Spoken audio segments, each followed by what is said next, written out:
I was disappointed, and I did go and tell my mother. But it was a different day. My mother did write a long one page long letter to my principal telling me how cruel it was and how sad I was.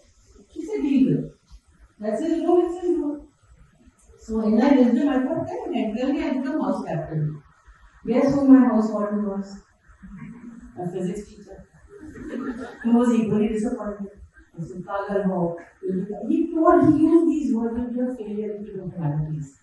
Now that made me a little angry, very sad, and extremely determined not to be a failure.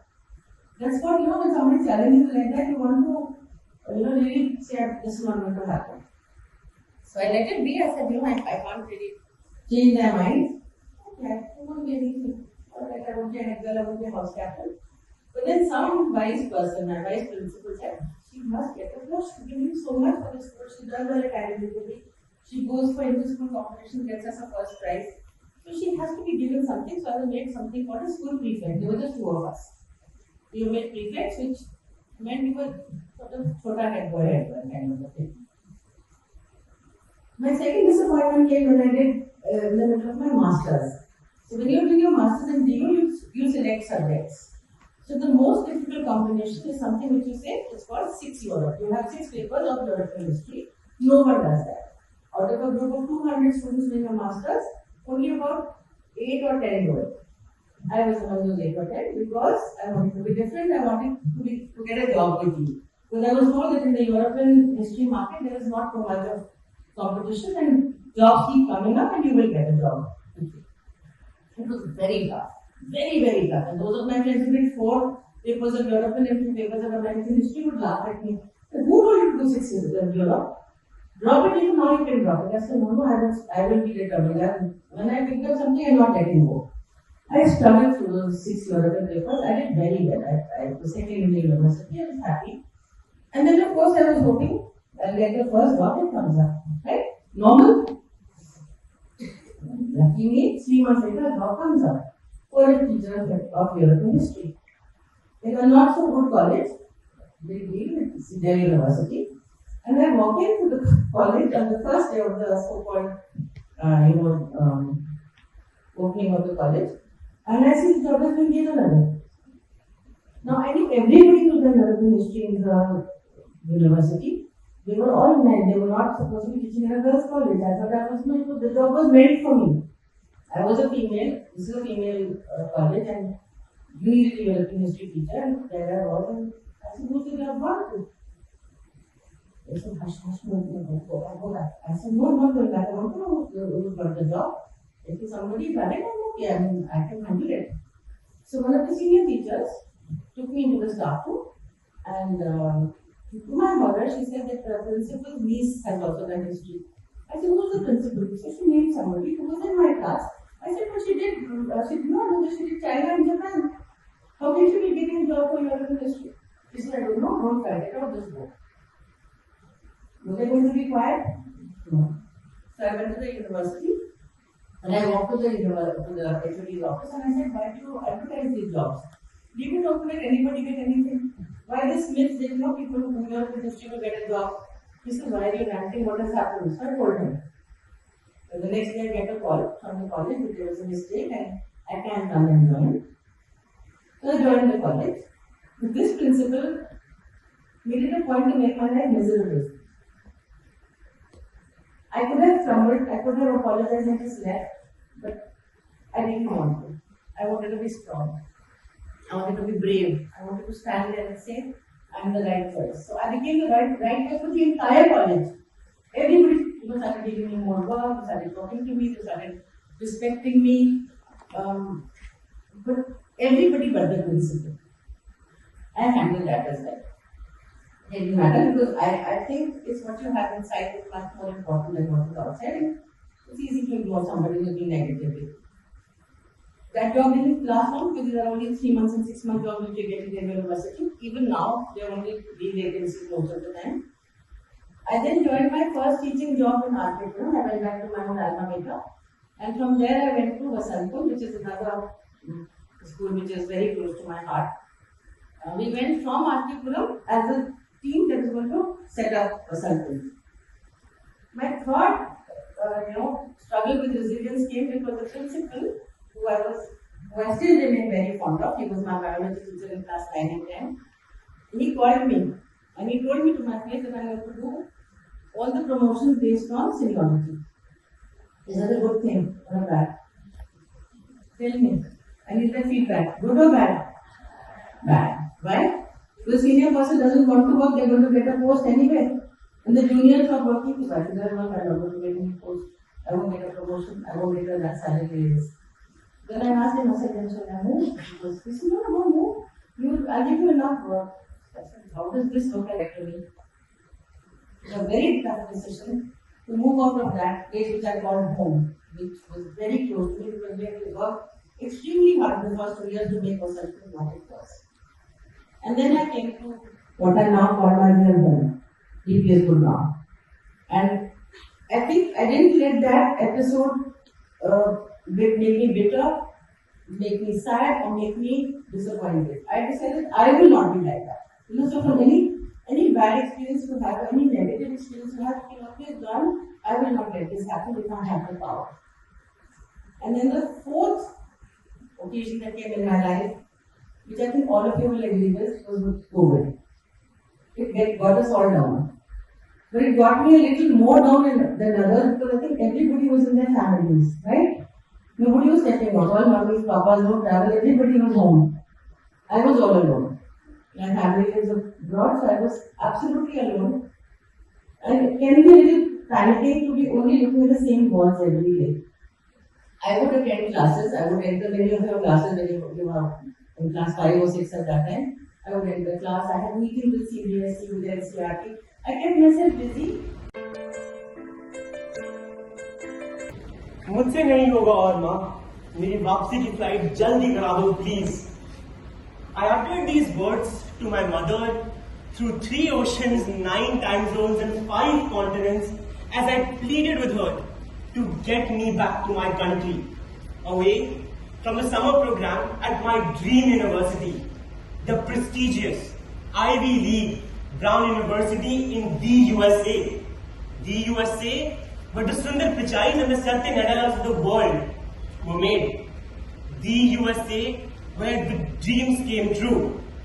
But little did I know, it was the beginning of a nightmare for me. I remember how excited I was at the Indira Gandhi International Airport as I navigated that Terminal 3 all alone. When I reached the immigration desk, the officer sternly asked me, "Karne kya ja rahe ho?" I stood there, smiled and calmly answered, "Padhai," not knowing that this padhai was going to change my life forever. As soon as I reached Brown's campus, I dumped my bags in my room and I went off to explore the campus. No GPS, no maps, just a willingness to learn and make friends. But the optimism I had brought with me was in stark contrast to the reality. Be it the baseball club or the debate round table, I was left out in every activity that they did. People would make groups with everyone but me and subtly pass comments about my brown skin or my weird accent. As the first week at Brown went by, I started building a bubble around myself. The smile that always lit up my face slowly flickered like a candle starved of oxygen and eventually died.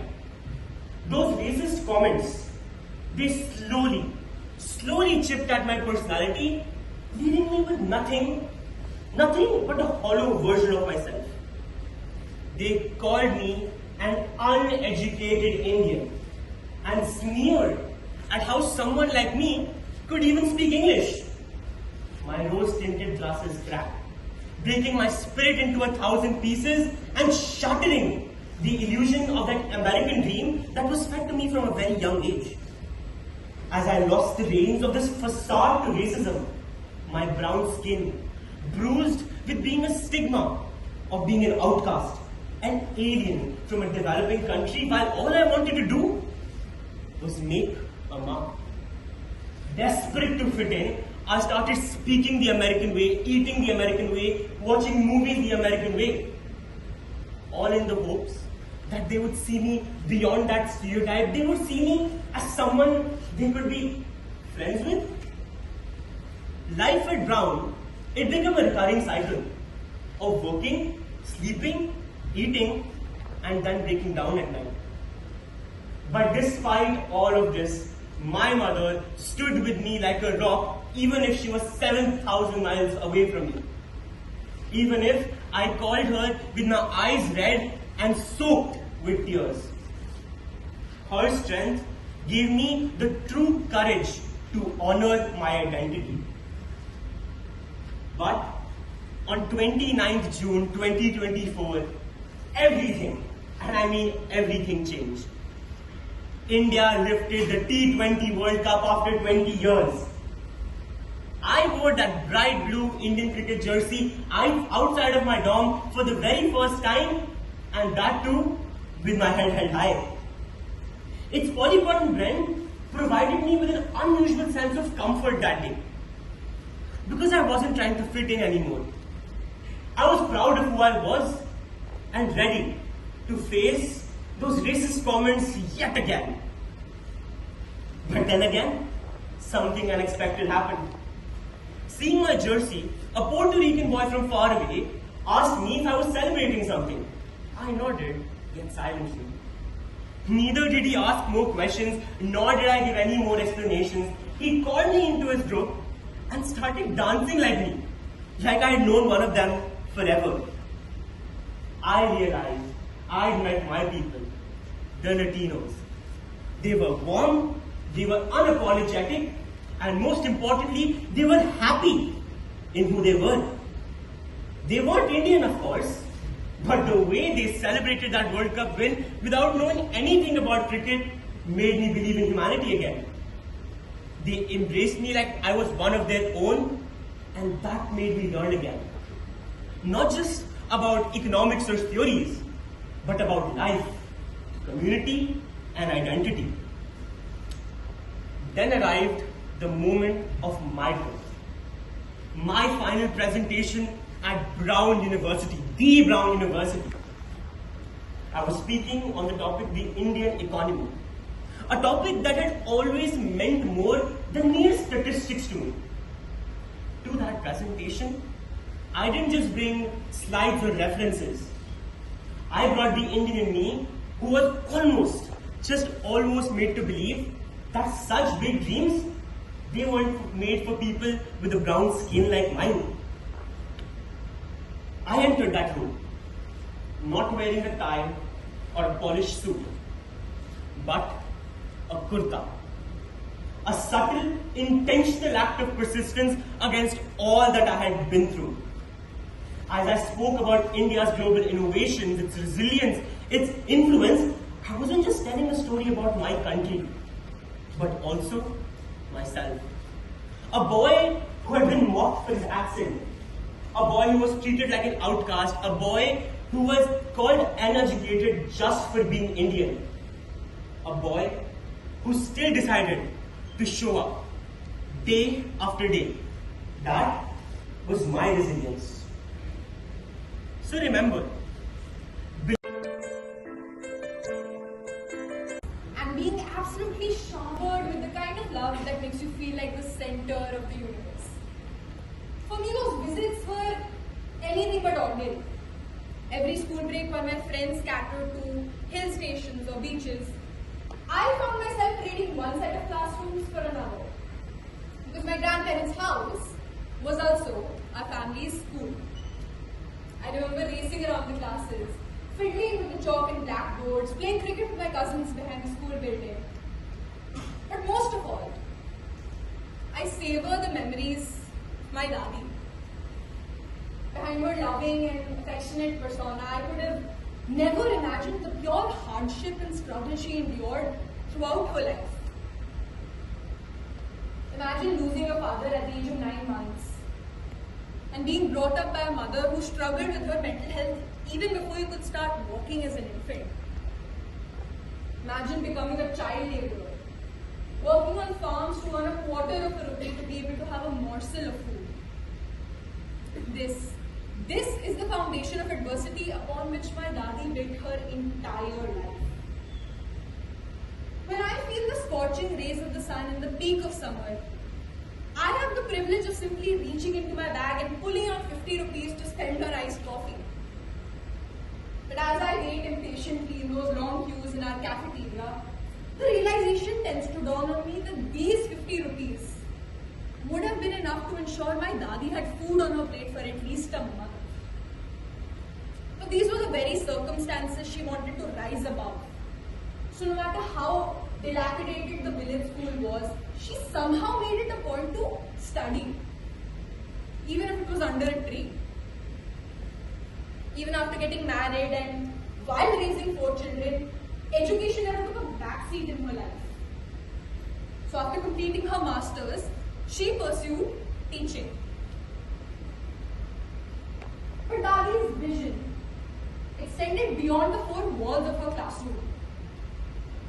She wanted to create something resilient, something enduring. She wanted to build a school. A school that would pay tribute to her truly humble beginnings by educating children for years to come. A school that would ultimately prove that no challenge is big enough to stop you from doing what you love. Dadi oversaw her school being built from ground up. She stood for hours in the unbearable heat every single day, regardless of how tiring it was, breathing in the toxic dust of construction. Growing up, I've always had an image of Dadi sitting in her office with oxygen cylinders behind her chair. Now surely that couldn't have been a normal accessory for a school principal's office. My parents told me that she contracted a respiratory disease and that she needed to be on oxygen support 24/7. That image of my Dadi is seared into my memory.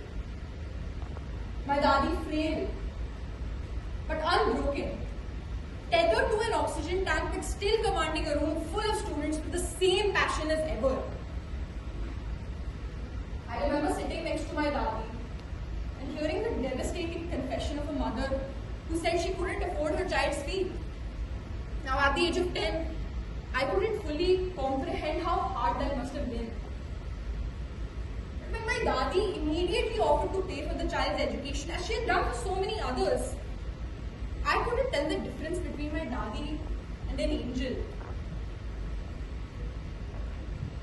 The day I volunteered to teach the bright and energetic young minds of Shiksha Kendra, I remember being overwhelmed with the extent of enthusiasm they radiated. I couldn't help but reminisce about my Dadi. Years and years ago, she was exactly like one of these children sitting right in front of me. Surrounded by students, Dadi found her strength and her purpose. They pushed her to go on even when it all seemed so bleak. And to her, it was about igniting possibility. That day, even if it was only for an hour or two, volunteering made me feel inseparably close to her. Now, when my father was narrating the story of her life to me, I had a pivotal question. From being a child laborer, working on farms, to building her own school, she broke every glass ceiling there was and shattered all stereotypes about women at the time. I asked my father, was she happy with the life she led?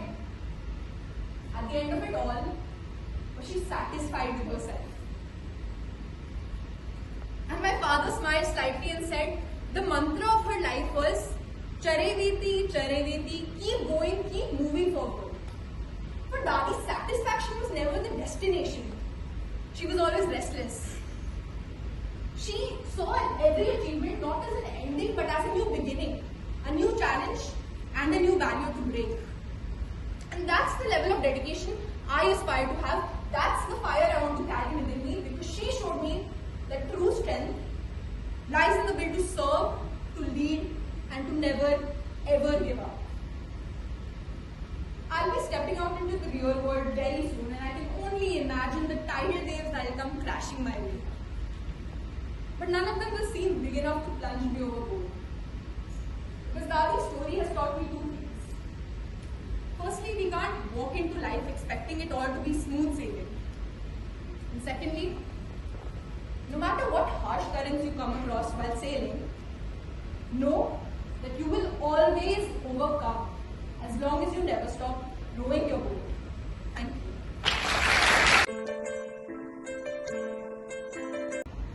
Lockdown was a surreal time, wasn't it? Looking back, it all feels like a fever dream.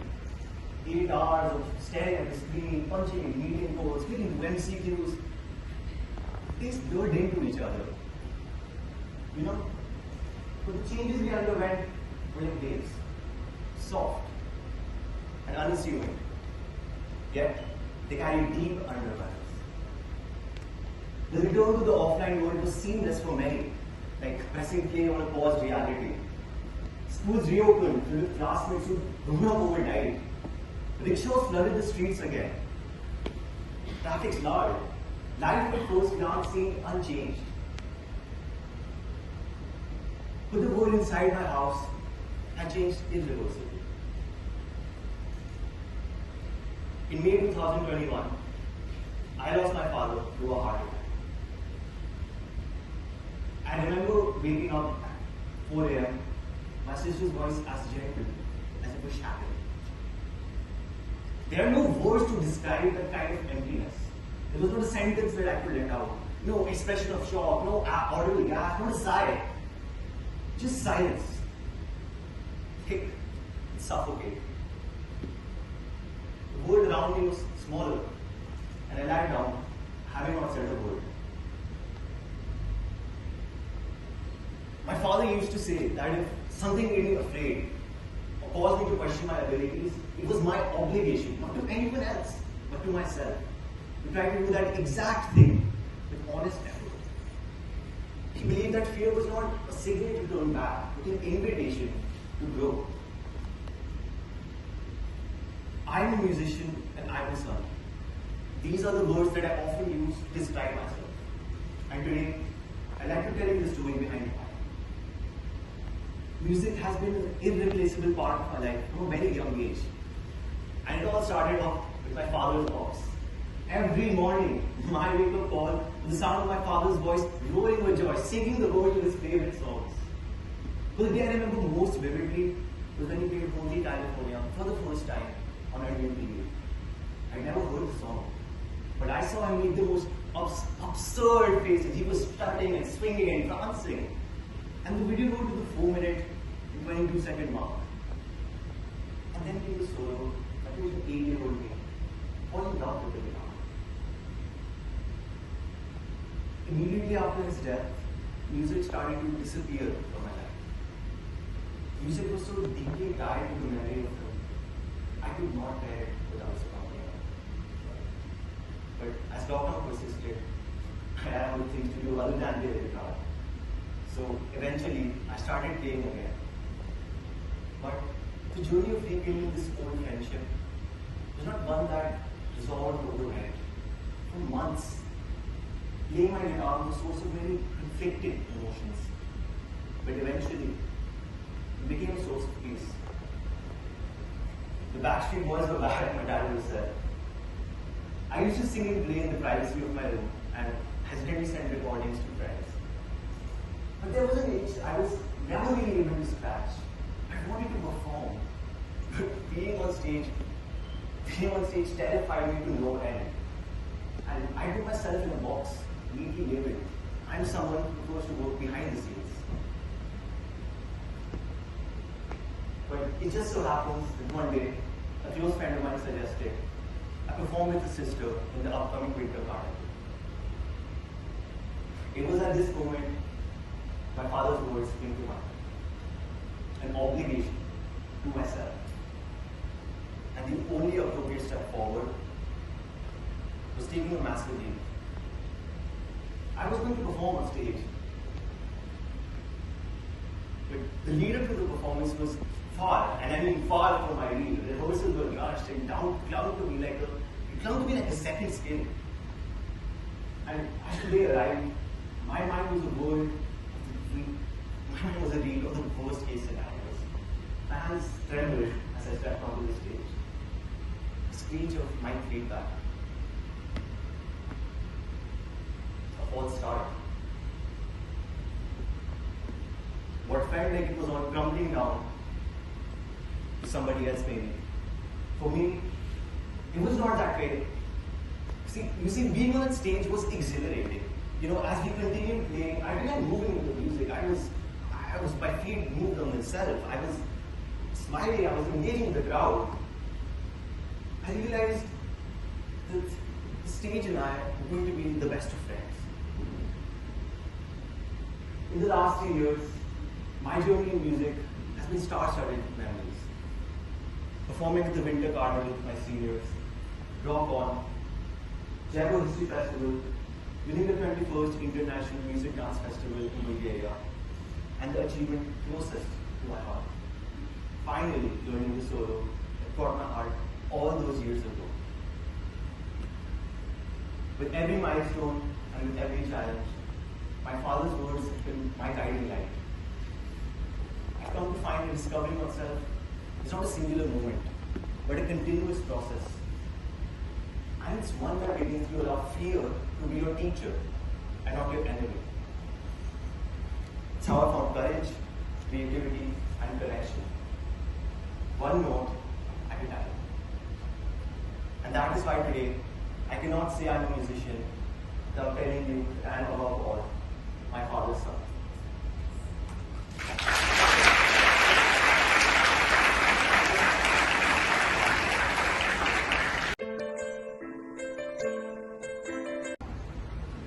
Everyone around you is sitting buried in their books while you stand blankly staring at the wall. As the paper lands on your desk, your hands begin to tremble. The questions, they seem to be in a foreign language altogether. The one thing you need in that moment, confidence, feels like a distant memory, like a dream which would never come true. Well, that was me, not just in exams, but in every part of my life. I remember standing in front of my class, like I am here today, but during a history presentation, notes in hand, having practiced a million times. But the moment my teacher called my name and I stood in front of my class, my mind blank and my voice gone. I froze and I sat down humiliated, convinced I would never be someone who could stand and speak. The fear always won, leaving behind the regret and the crushing weight of wishing I had just tried. Ever since school reopened after the pandemic, I felt like a stranger in my own life. Conversations were awkward and socializing, it felt exhausting. There was always a voice inside me, a constant comparison, and however hard I tried to suppress it, it always resurfaced. I watched others connect so easily and thought, how do they do it? How does this come so naturally to them? The orators in our school's auditorium always seemed so effortless and so suave, it was as if they woke up ready with their lines. Simply put, I was a caterpillar in a classroom full of butterflies. Things went on like this for a while, but then came the day that changed everything. An announcement in our class calling interested participants for an everyone conference. It sounded exciting on paper, discussing, debating and representing a country. So with the tiniest speck of confidence and in an attempt to challenge that inner voice, I signed up. Let's get back to reality now. Preparations were a mess. I was panic watching YouTube tutorials in the middle of the night as though they're 10-minute rapid revision videos and desperately practicing speeches in front of the mirror, hoping I'd somehow transform overnight. Spoiler alert, I didn't. At the conference, while everyone else debated passionately, I just sat there, mute. When I went home without an award, I felt crushed under the weight of disappointment. I failed myself. That night, sitting alone with my mother, she said something that stayed with me. Confidence isn't about knowing you'll succeed. It's about showing up, even when you're terrified. And she would know. She juggled her own life and a leadership position every single day. She encouraged me to try out once more, But that's not all she did. No, she stayed up with me till the middle of the night. She helped me rehearse speeches and she became my pillar of support. She reminded me that fear isn't a stop sign. It's just a hurdle in your path amongst many others. Sitting with her, I realized that I had been so afraid of messing up that I didn't even give myself a chance to try. So, that's what had been holding me back all along. Then I decided to try. Another a new one. This time, no aim to win. No pressure to be perfect. Just one goal. To speak. And I did. My voice still shook, but I spoke. Speaking up suddenly felt less terrifying. This time, that inner voice, it taunted me just a little bit less. Slowly but surely, debates became a regular habit. I have vivid and cherished memories of a particular conference that I had poured my heart into. Endless hours spent buried in research, sleepless nights practicing speeches and rebuttals, and participating in some of the most intense debates that I'd ever been a part of. I had been to many auditoriums by now, sitting in one after another, whispering quiet hopes and prayers that maybe, just maybe, my name would be called on that stage for a career. But this time was different. There were no hopes and no prayers, just belief. Deep down, I knew I had given this conference everything I had. And then, it happened. Some Reem Tula, AIPPM, Best Delegate. At that moment, everything stopped. The noise of the room faded into the background and my heart swelled. This wasn't just a title for me. It was proof. Proof that belief, backed by effort and passion, could lead to something extraordinary. Standing on that stage, I finally felt my true voice breaking free from the shackles of self-doubt that I had caged in. The battle against self-doubt is one that never truly ends. But you don't need to win it to grow. Standing here, giving this speech in front of an auditorium full of people I barely know, I am nervous. But today, my mic isn't on mute. I speak freely in front of this auditorium. Just like a caterpillar becomes a butterfly, despite the odds, you too can grow into who you're meant to be. Thank you. I'm scared. When they asked me that I had to speak about my life's journey, it made me think, my life, it's very simple. Nothing happening. But is there something in my life which can inspire others? I don't know. But what I do know is, whatever today I am going to speak here on this stage, it is through my heart. These are not the stories.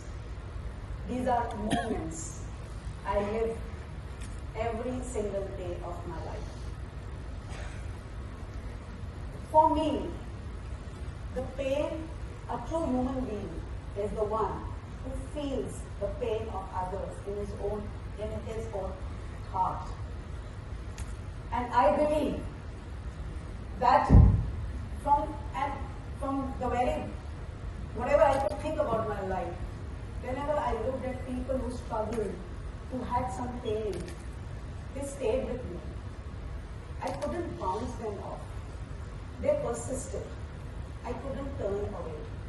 So when during my growing years, my mother asked me what I would like to become, it was not a structured answer which came. It was that plain, simple thought that, Ma, I want to become a social worker. I want to help people. And I still remember that sweet, gentle smile on my mother's face, telling me that if you want to help others, you have to first empower yourself. Deep words I couldn't understand at that time. But life, very quietly and mysteriously, was laying its game plan. And I became a teacher. I started living the dreams, the happiness, the laughter, of my children. And somewhere in between, those flashes of my desire for service started flashing. My life started aligning itself. And then came the turning point. Yes, the turning point. The turning point was when I joined Delhi Public School, Gurgaon. And why I call it a turning point? Because it is here that I got the opportunity to become a teacher coordinator of the Interact Club. Yes, the Interact Club, which works very closely with the Shiksha-Kendra students, or my SK children, as I fondly call them. I'm forgetting what I want to say.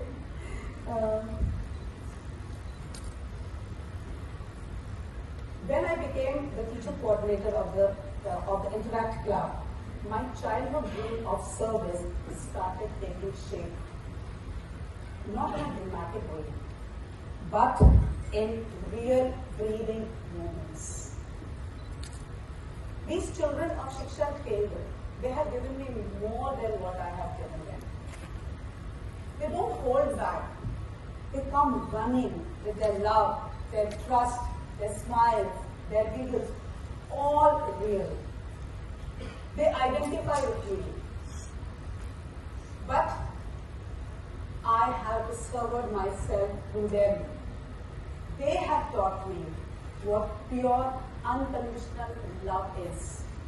Love which doesn't ask. Love which only gives. And I'm not alone in this. I have my interactors, my wonderful children, who share the same fire as me. They are there with their heart and soul. Because all of us believe in the same vision that kindness has the power to create change. And with this, we have embarked on a journey of giving, of serving, of becoming. If you ask me, what are my favorite initiatives or favorite events which we have, there is no I, which we have done for these Shiksha-Kendra children, there are many. But my favorites are three: the Daan Utsav, the Garage Sale, and the joy of giving. Whether it is collecting the food articles, preparing meals, serving them to the Shiksha-Kendra children, whether distributing clothes, whether it is buying gifts, becoming secret Santa Claus, gifting those in those eager hands, the smile, the glee, the gratitude in their demeanor, all so real.